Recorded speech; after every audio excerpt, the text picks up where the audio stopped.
কবিতা তার শ্বশুর শাশুড়ি যা ভাসুর এবং স্বামীকে নিয়ে চন্দনপুকুরে বাস করত।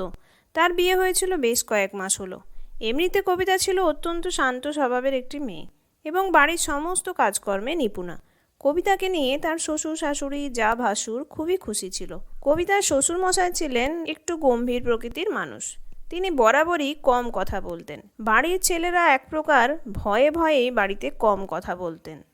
এরকমই একদিন কবিতার ছোটবেলাকার বান্ধবী এসে উপস্থিত হয় কবিতাদের বাড়িতে। কবিতা, বাড়িতে আছিস? কোথায় রে? দেখ, তোর সাথে দেখা করতে কে এসেছে। কবিতা তড়িঘড়ি ঘর থেকে বেরিয়ে আসে এবং এসে দেখে তার ছোটবেলাকার বান্ধবী উর্মি এসেছে তাদের বাড়িতে। কিরে উর্মি, এতদিন পর তোর আমার কথা মনে পড়লো? যা, তোর সঙ্গে কথা বলবো না। সেই কবে লন্ডনে গেছিস, আর তখন থেকে আমার কথা তো আর মনেই পড়ে না তোর। আরে দাঁড়া দাঁড়া, আমাকে তো কথা বলতে দে। আমি তোর বিয়েতে আসার খুব চেষ্টা করেছিলাম, কিন্তু টিকিটের এত প্রবলেম ছিল তখন ফ্লাইটের, এই জন্য আসতে পারিনি।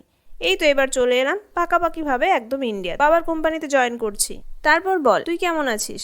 বাবা, পুরো তো সংসারী হয়ে গেছিস। তুই আমার ছোটবেলাকার বান্ধবী, তোকে আমি কখনো ভুলে যেতে পারি? আর তাছাড়া ফোনে তো আমাদের সবসময় যোগাযোগ হতোই।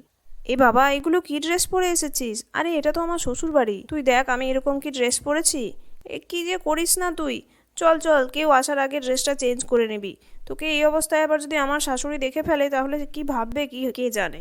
কবিতা আর উর্মি কথাই বলছিল, এমন সময় কবিতার শাশুড়ি সহ বাড়ির সবাই এসে উপস্থিত হয় কবিতা এবং উর্মির কাছে। কবিতার শাশুড়ি এবং কবিতার যা কবিতার বান্ধবীর এরকমের ড্রেস দেখে একেবারে অবাক হয়ে যায়, কিন্তু অপরদিকে কবিতার শ্বশুর মশাই এবং কবিতার ভাসুর খুব আনন্দ পায় এবং কবিতাকে বিভিন্ন কথা জিজ্ঞাসা করে, যে এই মেয়েটি কে, সে কোথা থেকে এসেছে, বাড়িতে কে কে আছে, এই ধরনের বিভিন্ন রকমের গল্প করতে থাকে। তারপর উর্মি বলে, আরে আঙ্কেল, দাঁড়ান দাঁড়ান, আমি সমস্ত কথার উত্তর দিচ্ছি। আমি তো এখন কয়েকদিন থাকবো, আর সেই জন্যই তো এখানে এসেছি। কবিতা আমার ছোটবেলাকার বান্ধবী। আগে তো আমরা দুজনে একসঙ্গেই থাকতাম সারাক্ষণ। তারপর হঠাৎ করে আমার লন্ডনে চলে যাওয়ার জন্য কবিতার সঙ্গে একটু দূরত্ব বেড়ে গেছে, কিন্তু আমরা বরাবরই ফোনে যোগাযোগ রেখেছিলাম। চলুন চলুন আন্টি, আমরা বরং সবাই খেতে বসে গল্প করি। আমি তো আবার লাঞ্চ করে আসিনি আপনাদের সবার সাথে লাঞ্চ করব বলে। এই বলে উর্মি কবিতার ঘরে চলে গেল এবং কিছুক্ষণ পরে সবাই খাবার টেবিলে খাবার খেতে এলো। কবিতা সবাইকে সার্ভ করে দিল এবং উর্মি সবার সঙ্গে খুব মজা করছিল ও গল্প করছিল, কিন্তু কবিতার শাশুড়ি এবং যা ব্যাপারটাকে একদমই ভালোভাবে নিচ্ছিল না। কবিতার শাশুড়ি এবং যা একটু খাবার খেয়েই উঠে চলে যায় এবং তারা কবিতাকে ডেকে পাঠায়। কবিতা, এটা তোমার কি ধরনের বন্ধু? সবাই আছে বাড়িতে আর তোমার বান্ধবী কি ধরনের ড্রেস পরে এসেছে এটা? হ্যাঁ, আমি জানলাম ও লন্ডনে থাকতো, কিন্তু এটা তো লন্ডন না। আমার তো তোমার শ্বশুরমশাইয়ের কাছে লজ্জায় মাথাটা কাটা যাচ্ছে নাকি? আর তাছাড়া আমার ছেলেরাও বড় হয়েছে। আর কি ধরনের সব ইয়ার্কি করে যাচ্ছে। তোমার শ্বশুরমশাই যেখানে কোনো কথাই বলতেন না, সেখানে উনিও তোমার বান্ধবীর সঙ্গে হেসেই যাচ্ছেন। কবিতার শ্বশুরবাড়ি ছিল খুবই গোঁড়া ধরনের একটি পরিবার। তার শাশুড়ি চাইতো না তার বৌমারা বাড়ির বাইরে গিয়ে কাজ করুক, এছাড়াও কোনো রকমের ছোটোখাটো ড্রেস পরুক। বাড়িতে ছিল এক ধরনের খুবই একটা রেস্ট্রিক্টেড পরিবেশ। ছেলেরাও সেরকম একটা বন্ধুবান্ধবদের সঙ্গে মেলামেশা করতে পারতো না। তাই কবিতার বাড়ির ছেলেরা উর্মির মতো খোলামেলা মানুষ পেয়ে খুবই আনন্দ পাচ্ছিল। সেটাই তার শাশুড়ি মার সহ্য হচ্ছিল না। তিনি বারবার কবিতাকে এই কথা বলতেই থাকেন যে তার কীরকমের বান্ধবী বাড়িতে নিয়ে এসেছে। এরকমভাবেই 2-3 দিন কাটতে থাকে। উর্মি সবার সাথে খুব হাসি ঠাট্টা মজার মাধ্যমে দিন কাটাতে থাকে, আর এদিকে তার শাশুড়ি মা ততটাই বিরক্ত থাকতে শুরু করেন। কিন্তু বাড়ির পরিবেশ একদম চেঞ্জ হয়ে গিয়েছিল। সবাই একটা হাসি খুশি পরিবেশের মধ্যে সবসময় দিন কাটাচ্ছিল। কবিতার যা এখনকার দিনের মেয়ে হলেও শাশুড়ির মানসিকতা তাকে চেঞ্জ করে দিয়েছিল। কবিতা সব কিছুই বুঝতে পারছিল, কিন্তু তার ছোটবেলার বান্ধবী হওয়ায় উর্মিকে সে কিছু বলতে পারছিল না। এরকমই একদিন তার শাশুড়ি মা ব্যাগ গুছিয়ে নিয়ে বাইরে বেরিয়ে আসে। উর্মি কিন্তু সমস্ত কিছুই মনে মনে বুঝতে পারছিল, কিন্তু ও কাউকেই কিছু বলছিল না। কবিতার শাশুড়িকে এরকমভাবে ব্যাগ নিয়ে বেরিয়ে আসতে দেখে সবাই এক প্রকারের অবাক হয়ে যায় এবং কবিতার শাশুড়ি বলে, শোনো, তোমরা এই মেয়েকে নিয়ে থাকো।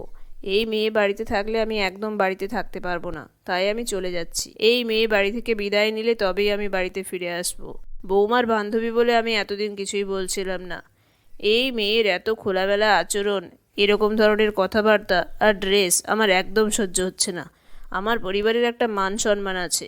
এই তো কালকে পাড়া প্রতিবেশীরা কী সব বলছিল, আমাকে দেখে চুপ হয়ে গেল। আর আমি এই ধরনের মেয়েকে একদমই সহ্য করতে পারবো না। আমি তিল তিল করে যে অনুশাসনটা বাড়িতে বানিয়েছি সেটা কিন্তু আমি নষ্ট হতে দেব না।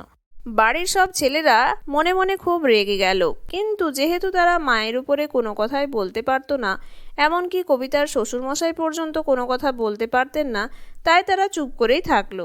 শেষমেশ উর্মি কথা বলতে বাধ্য হলো। আন্টি, আপনি এই ধরনের বাধ্যবাধকতা সংসারে রেখেছেন কেন? আপনি যদি একটু খোলা মনের মানুষ হতেন তাহলে আপনার সংসার হয়তো অন্যরকম হতো। আমি বেশ কয়েকদিন ধরেই লক্ষ্য করছি আপনার সংসারে পুরো পরিবর্তন হয়েছে। সবাই কি সুন্দর হাসি খুশি পরিবেশের মধ্যে আছে। আপনার হয়তো আপনার বাড়ির ছেলেরা কোনো কথাই বলতে পারে না, আর বৌমাদের কথা তো বাদই দিলাম। আমি কিন্তু ইচ্ছে করে এই ধরনের আচরণ করছিলাম। আমি সবই বুঝতে পারছিলাম। আসলে আমাকে কবিতা এগুলো সবই ফোনে বলেছিল, তাই আমি আপনাদেরকে একটু খোলামেলা হাসি খুশি করার জন্য এখানে এসেছিলাম। আপনাকে আপনার সংসার ছেড়ে যেতে হবে না, আমি এমনিই চলে যেতাম, কিছুদিনের জন্যই এসেছিলাম। আচ্ছা, আপনাদেরকে অনেক জ্বালিয়েছি, তার জন্য আমি খুবই দুঃখিত। এবার আমার যাওয়ার সময় হয়ে এসেছে, আমি এবার চলি। আন্টি, আমার কথাগুলো মনে রাখবেন কিন্তু। এই বলে উর্মি চলে গেল, এবং তখন কবিতার শাশুড়ি উর্মির কথাগুলোকে মনে মনে ভাবতে লাগলো, এবং সে সমস্ত কথাকে ঠিক বলে বিবেচনা করলো, এবং সে সকলের কাছে ক্ষমাও চাইলো তার আচরণের জন্য। তারপর তারা সবাই মিলে খুবই হাসি খুশিভাবে সংসার করতে শুরু করলো। এখন আর কবিতার শাশুড়িকে কেউই ভয় পায় না, এবং কবিতার শাশুড়িও সবার সঙ্গে খোলামেলা মেলামেশা করে। আর তাছাড়া বাড়ির দুই বউও বাইরে যেতে পারে। এরকমভাবেই তারা দিন যাপন করতে লাগলো। বন্ধুরা, আমাদের গল্পটি যদি ভালো লাগে তাহলে একটি লাইক করো, আর চ্যানেলটির ভিডিওগুলি ভালো লাগলে চ্যানেলটিকে সাবস্ক্রাইব করে পাশে থাকার অনুরোধ রইল। ধন্যবাদ।